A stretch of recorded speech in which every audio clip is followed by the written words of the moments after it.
Okay, looks like we're live.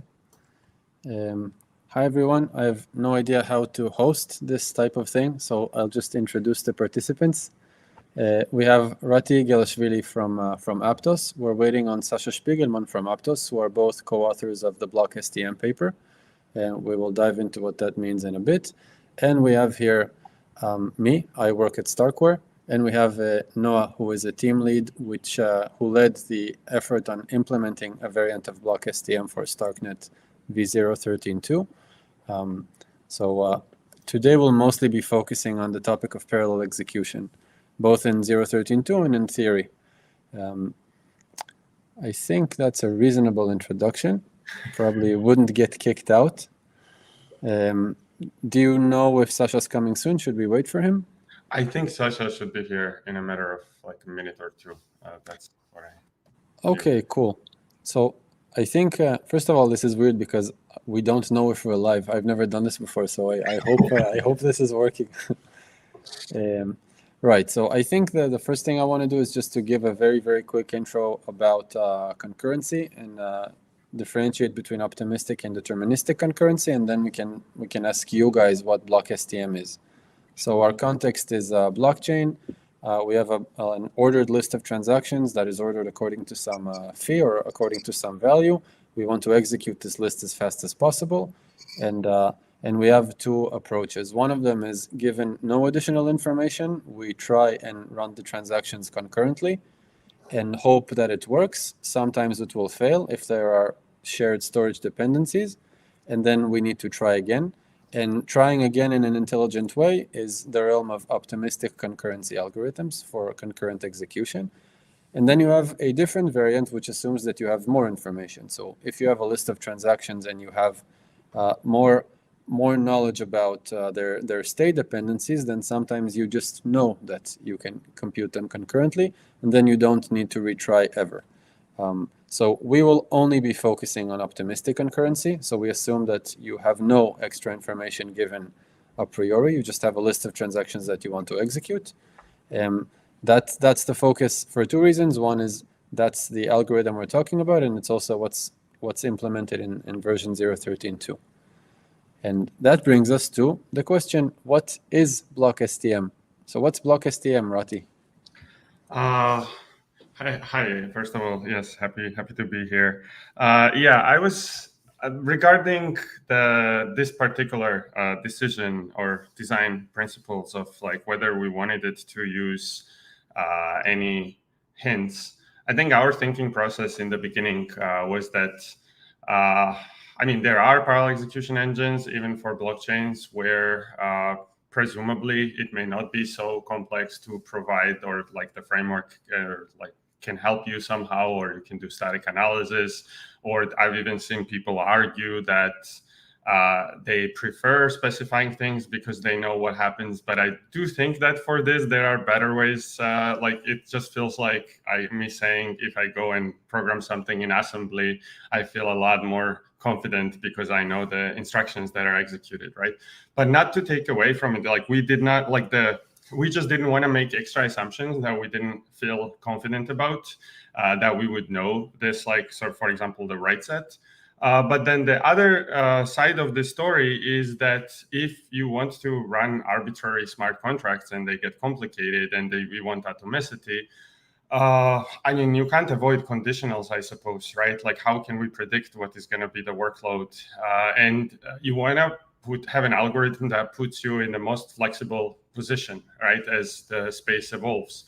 And this was actually one of the biggest reasons, because if you think about it, there was this thing that we informally called secondary indexing. It's a really bad name, but essentially any time when you make a decision based on the previous read that you did, you are already in sort of uncharted territory, right? Like it's hard to know, estimate exactly what's going to happen. You might end up overestimating, or for example, the easiest example is now it's I think we support on-chain randomness now, but imagine you have access to randomness, right? And you have like 10 buckets and you're going to access one of them at random, and the next contract is going to access one of them at random. We would have a static engine would kind of have to say that I might access all of them, right? Because otherwise you're risking that, like, you could think about, like, if you are okay with transaction aborting sometimes and so on, like I don't want to dive like too much into that, but suppose you don't want to, like, you want your transaction to succeed, you have to say like sort of the worst case of what might happen. And then these worst cases can have intersections, right? Like our CTO actually said, like, this is some sort of false sharing. And it's actually pretty neat because a lot of the intuitions from like normal concurrency algorithms and so on, we see sort of manifest themselves in different ways in a blockchain setting. So in this setting, we would like the transactions would have to be scheduled like sequentially, right? By any sort of deterministic like static scheduler. Because it would see that, well, you might access this, I might access this, I have to be careful. And with Block STM, you would literally find out exactly what the conflict, if the real conflict happened, you would have some slowdown, but with sort of 90% of the chance, you will not have a conflict, right? So I think that was our reasoning. I think you asked me what is Block STM, and then I just answered the concurrency related question, but maybe I'll let Sasha sort of continue. So hi, Sasha, first of all, and just to loop you in, we introed by differentiating between optimistic and deterministic concurrency. And then indeed I asked Roti what is Block STM, but he answered a different question. So maybe you want to answer this one. Yeah, asking such an open is a mistake, Illia. Okay, you need to be more specific. Yeah. Block STM is a parallel execution engine designed for blockchains to leverage dynamic parallelism. I think that's the short answer. You want a long answer? You ask Roti. Yeah. I think we want a slightly longer answer. For example, what do you mean? What do you mean by dynamic? Okay, Roti, you want to explain this? Yeah, I can. Sorry, yes, I can take a step back there. In fact, before jumping in, so the idea is that we have, this setting has been explored in sort of many cases, right? There is software transactional memories. This is where the STM comes from in the name, but there is also databases and deterministic databases and et cetera, et cetera. And while writing the paper, we had a background on STMs, but we discovered that sort of everybody has their own terminology. Everybody does things like slightly differently. Sometimes they invent the same things, call it different names, like as usual. But so not to get lost into these details and naming things. So the idea is you have transactions, you want to execute them. There are different models, but at the end of the day, we have to have a serializable schedule. Moreover, Block STM executes them according to some fixed order, right? Like as long as it's deterministic, it will just do its best to give you the result that's the same as if you executed transactions like one by one in some fixed order, not deterministic order. That would be like every time you execute, there would be an order. It would be the same, but it would not be the same as you knew ahead of time. So in Block STM, we know ahead of time, essentially the order. We can have some other heuristic to decide like what's a good order, but the order is fixed. Once you execute the transactions, like the name of the game is just get to generate me the state that corresponds to executing these transactions sequentially one after another and do it as soon as possible. So it's actually also related to thread level speculation techniques, like a little bit what happens in the processors, right? Where like the try to do things like out of order, but at the end of the day, you should still be consistent with the order. So you are trying to essentially just extract as much parallelism that the workload actually allows you, right? So that is kind of what Block STM strives to do. And the dynamic versus static, like in other words, like a bunch of the database papers, for example, assume that you can overestimate the write set at least. I think that's the typical thing now. They used to do the reads, but now there are techniques that you don't need the reads. You can be flexible, but the writes, they assume most of the time. And it makes perfect sense because these are like storage procedures. They are not like, you can analyze them much better. You sort of have more context about how they're running, where they're running. I think for blockchains, as far as I understand, like the vision for like how smart contracts should evolve, it should be like arbitrary, purpose and potentially complicated control flows Turing complete, like programming languages. So this is why we didn't want to assume that, I mean, almost everything can be made Turing complete, but just trying to sort of give an intuition why we didn't want to assume that we had any extra knowledge than just a set of transactions. One more note is that if we do have to have the extra knowledge, it is actually easy to incorporate it. Like, for example, when we were building the original prototypes, we had access to sort of static analyzer for move. And once we would get the hints from it, the execution would become like significantly faster. But we just would need to sort of incorporate this into our data structures that we know that this transaction is going to write here.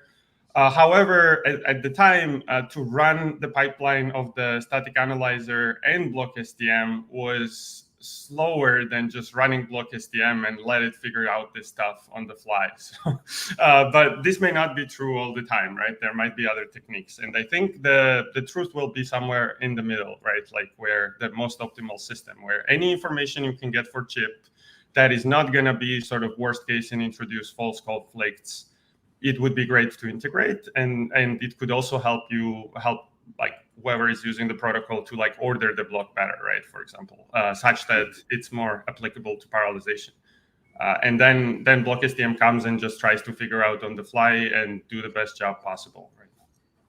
Yeah, just to add to it quickly, I think for me a big difference between static and dynamic parallelism is how you handle the conflicts.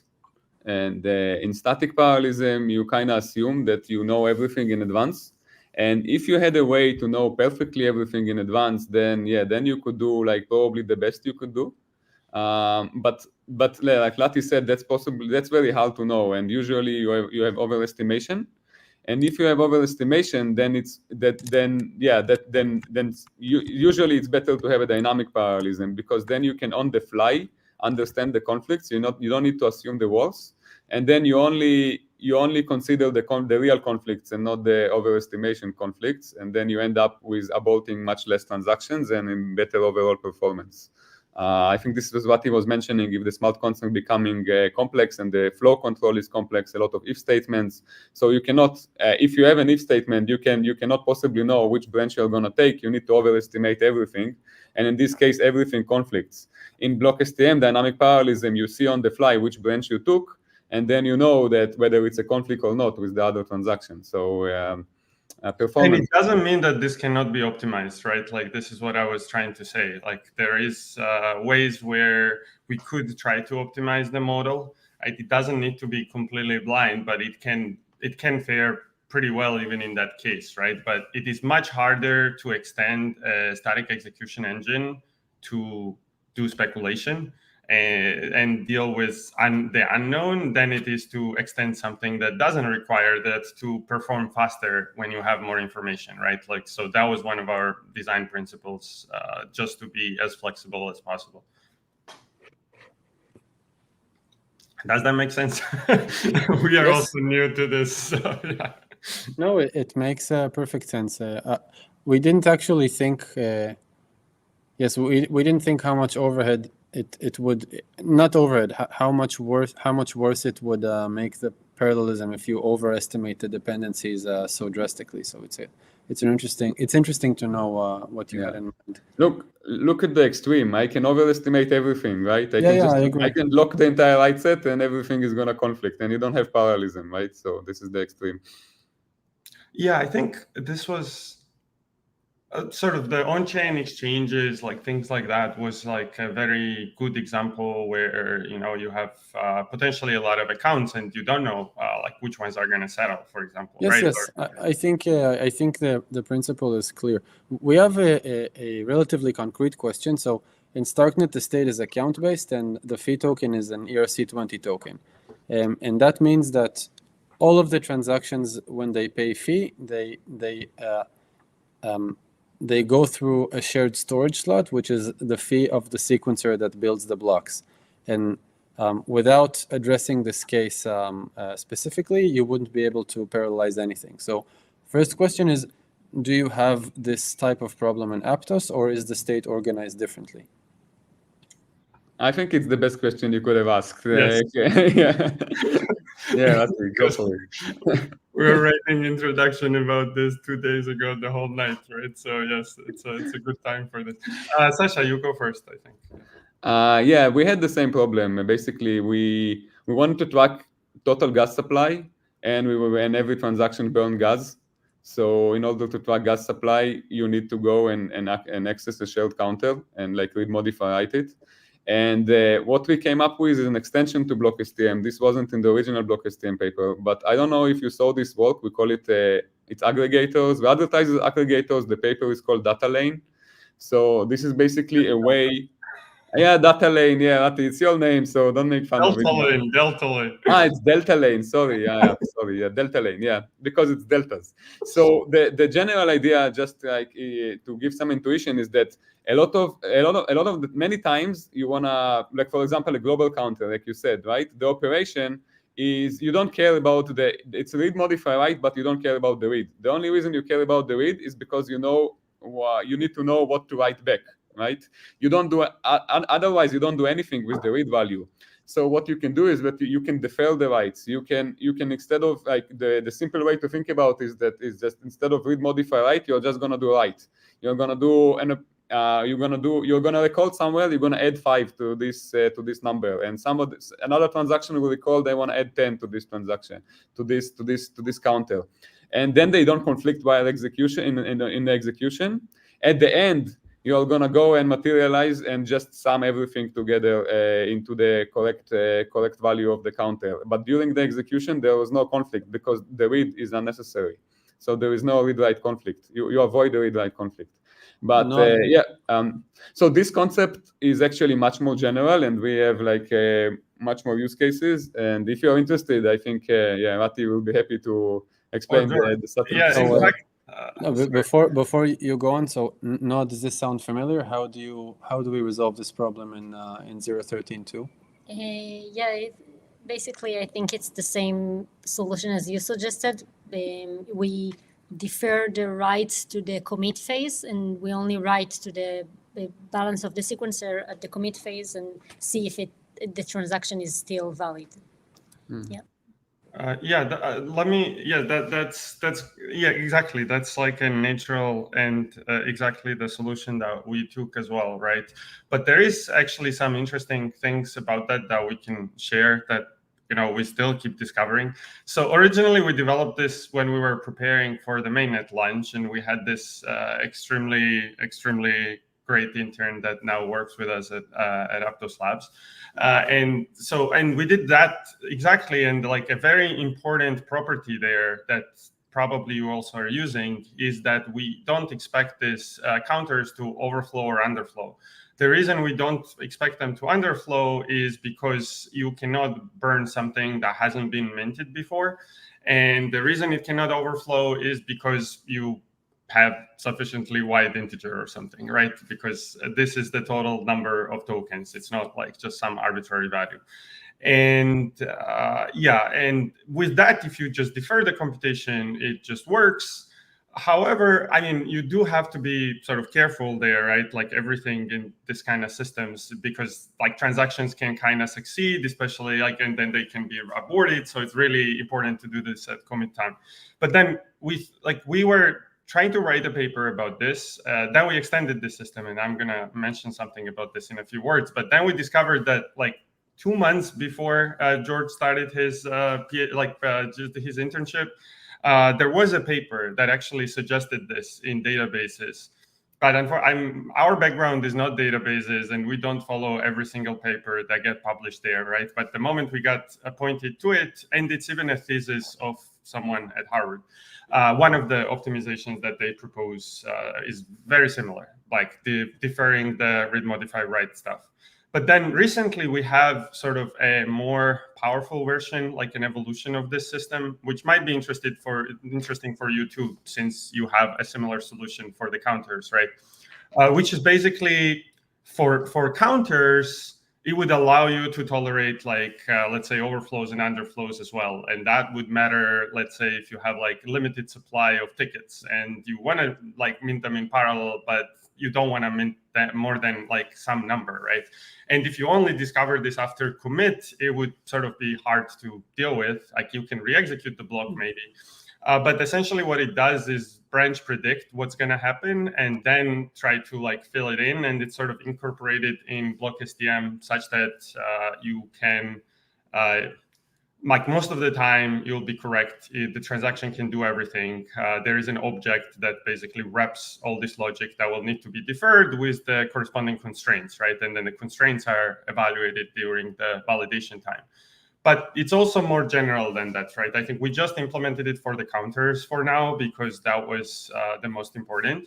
But it doesn't even require commutativity. It doesn't require anything. You just are deferring some computation, and you can, for example, you have I really like this example. You have a checking account, and you want to put half of it on a saving account, but you don't want to perform like a read, right? And this can also be a deferred computation because as long as you have a language to express what's happening, you can sort of clone this object, and then you can divide both of them, one by like ceiling division, one by floor division, so that you do not create or remove tokens, right? And then there will be no read because it will sort of be a deferred division, deferred split, deferred division, right? And the reason this is kind of interesting is because it is clearly beyond like postponing like a read modify write operation, right? Even that paper only did counters, but theoretically read modify write operation can be anything, like read and do like an arbitrary function and then do the modification, right? But I think you can do even more. Like you can split things, you can produce multiple things.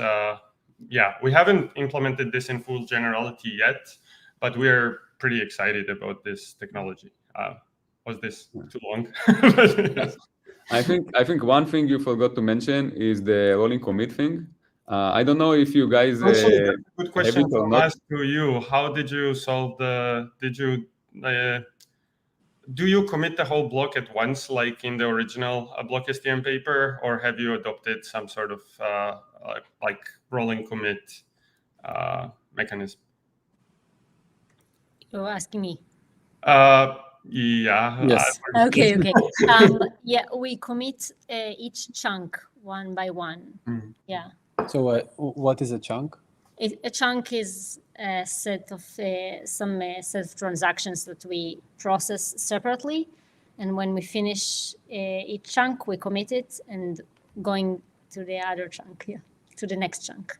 Makes sense. Yeah, that's smart. I think that sort of sidesteps the issue, right? It's a trade-off. Sasha, you want to say about rolling commit? Yeah, very quickly. So the thing that we originally in Block STM, we committed the entire block together. And we didn't see a reason not to do it, and it was like to save overhead. We said we only need to check the commit like predicate at the end. So why do the overhead and check it all the time? But then with the aggregators, we needed to know that transactions are committed on the fly to be more efficient. So we introduced what we call rolling commit, and now we have a way to commit them one by one. So it's not in the original paper, and I don't think we ever even published it. But we are trying to write a blog post about it for a better part of year and a half. So yeah, for sure. We have a blog post draft for like 1 year at least. Yes, this will never see the light of day. That's for sure. We put it in the paper though. It will never see the light of day. But just to say very quickly, basically all it does is like we added some constraints based on sort of the validate, like because in the original Block STM all the validations are the same. You don't know if like the validation was dispatched like a long time ago or it's like very recent. So it's just basically a mechanism that like identifies like which validation need to happen for you to be ready to be committed. If like let's say it's like a recursive property, like if the previous thing is committed. So then like threads can do a little bit of, we don't even see the overhead in the experiments, right? Like we managed to like hide it pretty well. Basically, they just check this invariant and you have an index which keeps increasing that says like what's committed. And you would not have that issue, right? It's just about the granularity. But the interesting thing is that, yeah, we discovered we needed this not just for the aggregators. Like, for example, like sometimes if a block is consuming, like there are other cases where you may want to like keep some rolling statistics of the block executed so far. Like you might decide to cut it early and defer the rest of the transactions to the next block or something, right? And such sort of features would be impossible if you just don't, like if you have only the end of the block. But I think just splitting it into chunks is a really elegant solution. It just maybe for high number of threads, it would be a bit tricky to allocate, like to have the right size of the transaction to not chunk, to not worry about the scheduling extremities, right? But yeah, otherwise it sounds really good. Yes, and let me be more specific. We have two commit mechanism, one for a transaction and one for a chunk. So we also commit after each transaction, but also we have some other commit phase, which is per chunk. I see. Yeah. Makes sense. Okay, that led us beautifully to the next question, which is what parameters and configs do you guys use in production? So Noa, what are our parameters for chunk size and for number of threads? Okay, we did some experiments and we discovered that chunk size of 100 transactions and the number of threads equals the number of logical cores divided by 2 is the best configuration, the configuration that leads to the best TPS. For people who don't know, what is a logical core? It's the number of cores, not the physical cores, but the number of, I guess, theoretical cores. Yeah, non-physical cores that is identified with some machine. And I think that sums up my knowledge regarding this. Mm-hmm. Yeah. What about you guys? Have you found different numbers work better in practice? You don't use chunks, right? So what works for you? Should I go first? I'll go first. That will force me to be more concise because Sasha has yeah, so this is really interesting. Basically, because very recently we had like a block that was small and we discovered that we did not take that into consideration. So we had to like introduce another not parameter, but basically if you allocated a lot of threads and so like a tiny block, you probably need less workers, right? But other than that, we discovered the scalability properties that we kind of showed in the paper. I think the graph kind of stays the same, even though numbers change, like the like, for example, like whether the VM is slow, whether the contracts are heavy, these all affect the stuff, right? But we also do the same. I don't think it ever makes sense to allocate more than the physical cores, and because most of the CPUs now come with hyperthreading, we like the best is to avoid hyperthreading. So you at least should divide by 2. And then, for example, if the block is small, for example, that's one corner case. We actually even had some ideas about hyperthreading optimizations, but this is so like far down the pipeline to try to explore that. But the other thing that we have to mention is that when we were originally building Block STM, the idea was that like we want to be flexible. Like we want to make sure that it's like a lot of blockchains back then were just sequential, right? So we were trying to make sure that if you have like 4 threads, 8 threads, 16 threads, like this scales actually like really well. And also because we didn't want to assume that like you would need to have like X amount of cores. So we just like it's usual, right? We took like a machine with, at the time it was like 32 cores on a socket, because we also didn't optimize for cross socket. That's another interesting thing. So we showed that it kept increasing like the throughput, but we didn't really optimize for this high thread counts. And in fact, some of the things that are hard, like kind of part of the algorithm, where they have this virtual scheduling where they all go and pick up their next thing, right? So it introduces contention. So as you keep increasing the number of cores, at some point it stops scaling. Like if you go to like 40 threads, if you go to 60 threads, we are internally like working on it. Of course, like this is one of the obvious directions where we want to improve. But that's another consideration I would keep in mind, right? Because you want to make sure that you are getting the best sort of bang out of the back when you're adding more and more cores, right? Because all the cores can be used everywhere in the system, right? Like so, making the right trade-off there is important. But we've generally found, I think, in the production configuration is now 32 cores. So we still believe that we get benefit from having like running with 32 cores, but we are aware that at this point it's not performing as well as it wasn't very optimized for this case. And we are working on sort of extracting more there. I think up until 8.16, it does pretty well as far as, you know, like not having that much slack goes. Sorry, Sasha, maybe. No, you mean scalability, right? Yeah, just scalability. Yeah. Exactly. Yeah. Yes.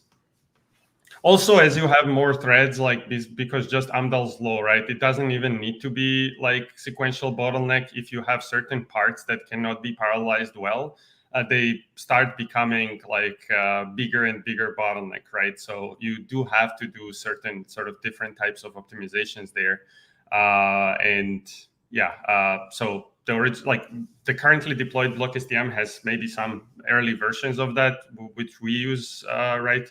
But the original algorithm is not very well designed for like super high number of threads. Like if you would take a machine with like 100 cores and run it, it wouldn't, it would be better to run it with 30 cores probably.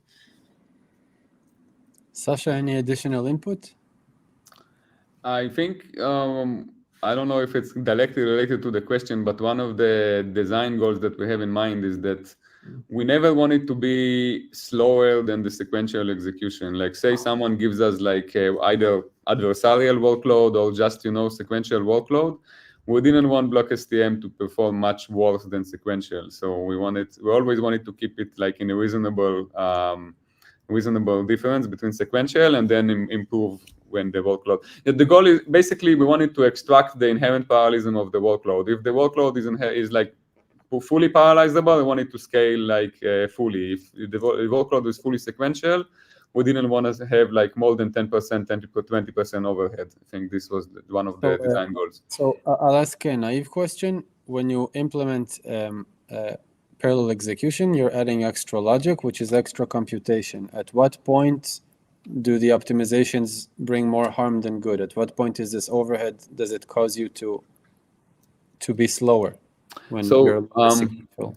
Yeah, it's an interesting question because I mean so many STM systems in the past as well, right? And we didn't adopt any of them. And one of the reasons that we found out is that sorry, I'm gonna go a little bit longer than for the question, but some context. Yeah, so the reason is that many of these Block STM, this like academic works, they don't execute real transactions. They execute very simple transactions. They move some stuff between data structures, and then what happens is my pet peeve. Like we do STM benchmarks do pointer chasing, like in the like hand optimized like data structures, right? Like this is not. If you were to do that, just use the concurrent data structure, right? Like why are we doing this?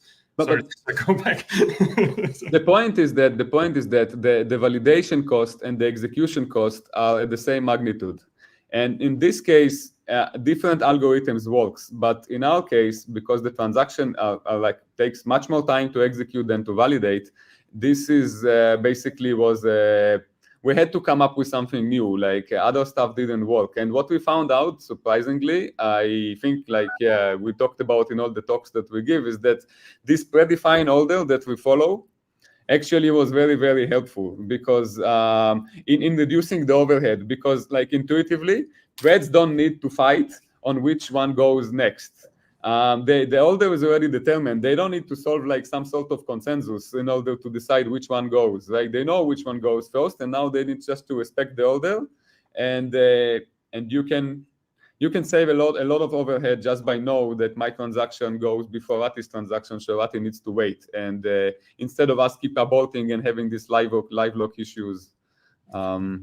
So I want to I want to go into a bit more detail about that, but with less detail from you guys. So if I just ask for the intuition intuitively, what does the order contribute? So just to give the very naive intuition, if there is no imposition on order and all you get is a set of transactions, then it would seem to someone like me that the scheduling becomes simpler, because as soon as a task succeeds, there is never a reason to throw it out because something preceded it needs to be thrown out. So how does the order actually help? Yeah, I will try one way, and then maybe if it doesn't work with the intuition, we can try another way. But there is this serializability and linearizability definitions in concurrency. So you execute your tasks in parallel, and then the correctness criteria says that there is a sequential execution which corresponds to what happened in parallel in your execution. It has to respect the real-time order, and it has to respect the outputs, right? So if you don't have the predefined order, basically there is a huge set of possible of this serialization, right? You can order the transaction in many different ways, and this needs to be determined on the fly. So in some way, intuitively, the threads, a lot of overhead goes into determine which specific order to take. Where in our case, we predefine the order, so all this overhead goes away. Threads don't need to fight in order to determine which serialization. Yeah. I think that's. Can I add something? Yeah. I said at the beginning that might either help or not help at all. So I think it's basically you said this much better than I would, but like one small detail might be missing to sort of connect the dots, right? Illia, it's the same flexibility that hypothetically can help you find a better schedule, right? Like, they're deciding on the fly, but combinatorially, there are so many more options. Like, it should be easier to find the right one. But the issue is that, like, they are finding the right one. Like, every pair of them is literally fighting to go first, right? And you can abort each other and like whatever. And in all this, as far as I know, the previous work in STMs, like, typically the biggest issue is cascading aborts. Like, you read something, it's wrong, then you change. Right now you have to re-execute. Like, now someone read what you wrote, they have to re-execute, right? Once this happens, like, everything goes down the drain, like, really, really, really fast. So, like, you have to make sure that, like, cut down cascading aborts as much as possible. And the order really helps there, because you literally know, like, when two transactions see each other, we know let's say Sasha's transaction is before mine. I know I have to respect if his transaction writes something that my transaction need to read, I have to sort of wait, like, so we can build on top of the order things like the estimates and dependencies, where, like, every time you abort, you use your latest write set. So your previous write set as estimates, and then you wait for it. So if I understand, in a nutshell, you're saying that the predefined order sort of bounds the computation that you're wasting on things like aborting, right? So you have a richer solution set, but it might be more difficult to reach even all of them, strangely. Okay, cool. In my opinion, this is counterintuitive. And I think, one more sentence is that, and I think, again, much like the static one, I think that, eventual super smart system would sort of have both of these things. We just think that the abstraction of solving this, and I think the database is actually, the literature there migrated towards this design as well. That was, like, highlighted in this BOEM paper that we extended, where basically the ordering is important. That might give you bigger solution space.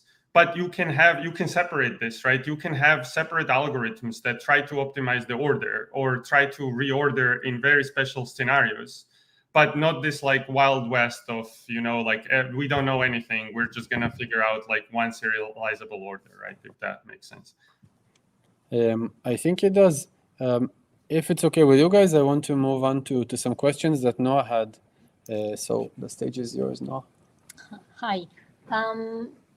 Okay, so the first question is, you defined the method in the paper using a pseudocode called next task, which prioritize a validation task with lower index over execution task with the higher index. And in the paper, you start by trying to validate, a transaction to validate. And if it's not ready to be validated, then you leave the method, the next task, and query it again. On the other hand, I saw that on the Aptos repo, you try to validate. If it's not ready to be validated, then you execute the first transaction try to execute the first transaction that's supposed to be executed. It may be a very specific question, but do you have some intuition to why? So this is a case where sort of, like nice abstract, there is, once you start like deploying this and running in all sorts of blocks, like you see so many corner cases that sort of the high level design goals that we had for the next task that kind of paper optimized to make it clear. Then you discover, like, for example, I don't know if this is the one that you're talking about, but there was this case where we did not we had this first, let me explain the like very high level design principle here. Again, and it's very good. I think the order of questions is great, right? Because we mentioned cascading aborts. The reason why we prioritize, like our goal is to prioritize the lowest task available, like no matter, like we can relax it sometimes. Like for example, if you executed something and we know we have to validate it and all the validation tasks are like, we don't like, there are cases where we try to avoid synchronization and the worker just continues with the next task itself generated. But other than this, we always try to take the minimum thing that we see at the moment, right? And the goal is exactly that, because if some lower transactions are not validated and I'm doing a higher execution, even though it seems like execution, just much more valuable work, I am so much at risk now that if that validation fails, I have to abort like longer and longer things, right? So this is the intuition why we always, and now that we have commit tasks, we prioritize those like over everything, right? Because that's the highest priority. And then now that was like a design goal, right? But now you go try to implement this, you discover it might also be because of sort of the implementation details, even in the pseudocode. So one thing, for example, was that we would dispatch like bazillion validation tasks because if something was never executed, our implementation would go over that index. And sort of, and then, but this is not an issue because because it's concurrent, right? So some later transaction might have finished and might be ready for validation. But then because the first executions right now don't have any hints, when the thing that you skipped over finishes, it will also dispatch everybody for validation, right? Because that's the point. Like anytime something changes that might have effect like down the order, we are like very aggressive, right? Because we assume validations are cheaper and we know that cascading aborts is what's gonna kill us eventually if we don't take measures, right? So over there, we added this, and it was like quadratically growing the number of validations, right? So it doesn't matter how much cheaper it is, it became a bottleneck on some blocks. And I think like one of our engineers like discovered this, right? And then we fixed the logic in next task to sort of be immune to this kind of behavior. And there are multiple other things that we did, but basically the way it would happen, we tried to document it. I hope there are comments in the code. If they're not, someone can open an issue. But I think our implementation of next task currently has a few things like this, right? Where there was a specific case where we discovered the previous logic was not perfect. We thought about it and we modified something slightly, right? I'm not sure I would be able to remember like all of them by heart. To this one specific one, I did remember, but later, like we can take it offline as well, right? And happy to explain. No, there's another challenge of the same sort now. So there's a mysterious number, right, Noa? Yeah. What? The incarnation. Yeah. Can you please? You use the incarnation number in the paper, so can you please describe what is its main goal? Its main purpose? So that basically the incarnation number, maybe Sasha can explain a bit better, but like all it tries to say, definition is it just tells you like, we have this invariant which now we're doing some corner case for this too, but like execution of a transaction is never concurrent with itself. Different workers might execute transaction 3, but they will all be, you know, like apart from each other. They will never intersect, like in terms of concurrency. And then those is what is numbered by the incarnation. So the first time you execute, you'll have incarnation 0. Then if there is a validation failure and the transaction needs to re-execute, it will have incarnation 1, etc., etc. Now that in itself, like, okay, fair enough. But then one place where we use it pretty, an important place where we use it is basically validation. So for a lot of stuff, we compare it based on incarnation, not based on the value. What does it mean, right? Like if a transaction executed and wrote something and then re-executed and wrote to the same slot, but I've read the previous thing, I know it's from a previous incarnation, so I will assume that it's changed. Now, this is a trade-off. This is very clearly a trade-off. The reason we did it this way was because, first of all, there are all sorts of things that can happen in concurrent systems like ABA and so on. And like we were focused on the bigger problem. We didn't want to worry about it. But more importantly, it was because we wanted to make sure, we wanted to make sure that our validation time doesn't depend on how big the data is, right? Because it's important for the validation to be fast. So if you just compare numbers, even if sometimes it was the same value and you could have avoided it, this is sort of the trade-off that we made. Now we are pretty convinced that this is not the best. So the best thing should be something in the middle, I think, right? The algorithm should be aware that if I can compare this with the quality, let me compare this with the quality. But if it's, let's say, if it's bigger than one cache line, let me compare the incarnation numbers, right? Or other similar things like this. And then you get both words. So if the value stays the same, you don't invalidate it. And if it's too hard to compare, then you use the incarnation number. Exactly. And then for counters, for things like there might be like technical details, but that's it in essence, yes.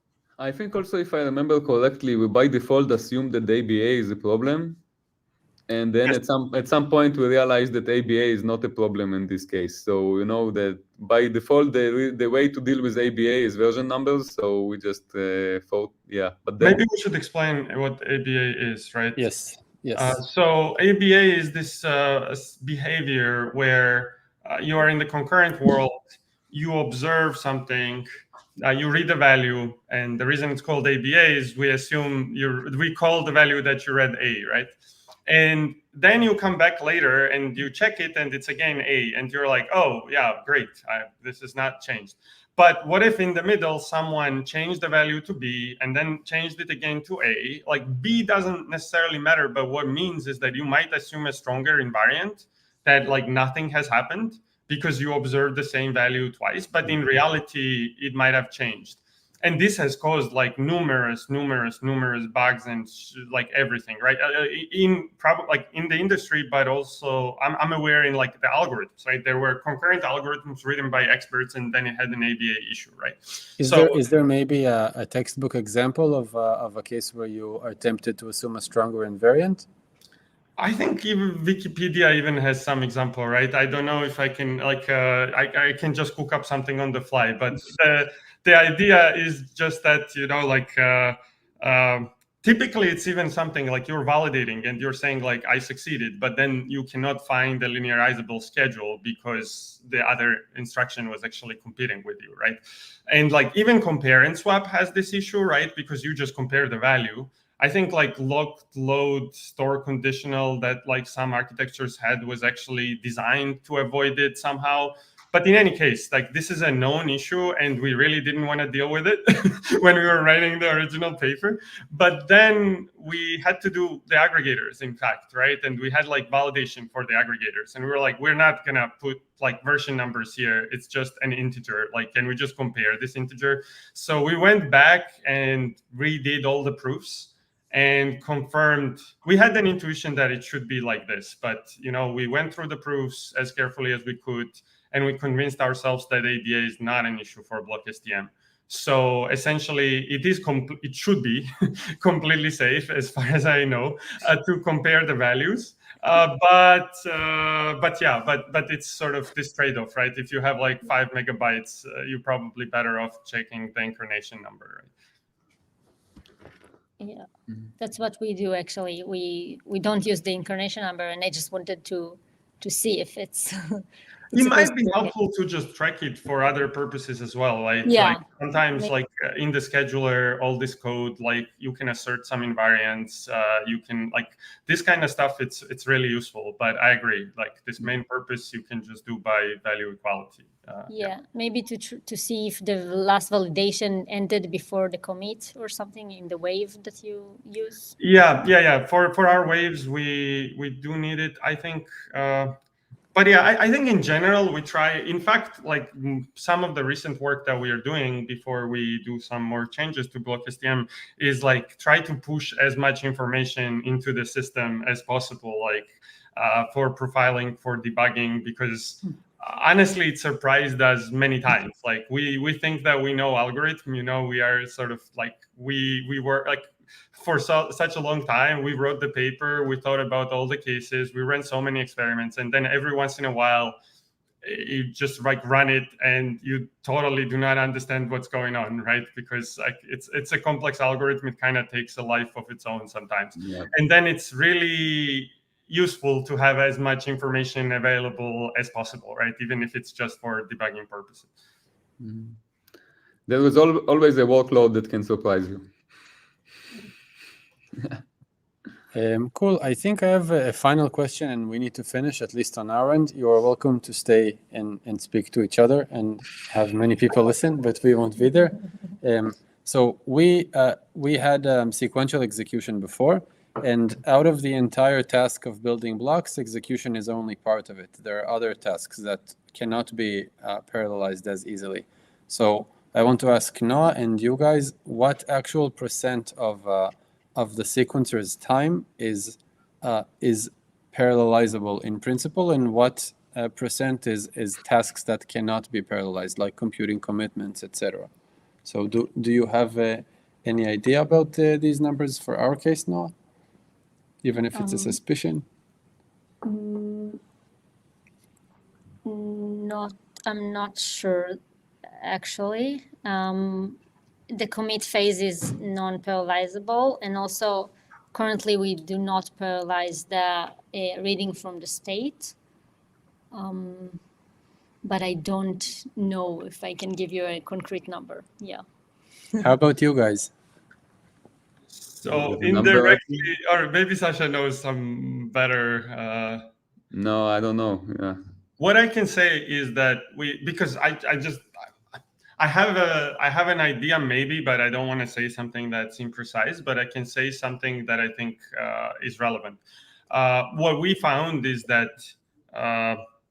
increasing the number of cores was important enough for us end to end, right? So the reason we run with 32 cores is because it was a bottleneck enough that we increased the number of cores, even though we know that in terms of like how much scalability we get, like let's say what's the maximum possible, you can get 32, and then what you're getting versus if you run with 16 threads or 8 threads, you're like much more close to optimal than with 32 until we make more improvements, right? But based on the end-to-end system performance, it was still relevant for us to use 32 cores there because it was significant enough portion of the whole system. One thing I wanted to mention before you go was that... Wait, about that. Oh, sorry. Yeah, about that. I think it is relevant because remember the stuff that we recently did? That we limited the number of threads to do some sort of work. It basically this, right? Because there's not enough parallelism there, so we might as well just limit the number of threads that do, like, for example, the commit phase, right? The rolling commit stuff. Yes. Yeah, exactly. One thing I think we will probably soon, sort of once we deploy these changes, we'll make some sort of public service announcement.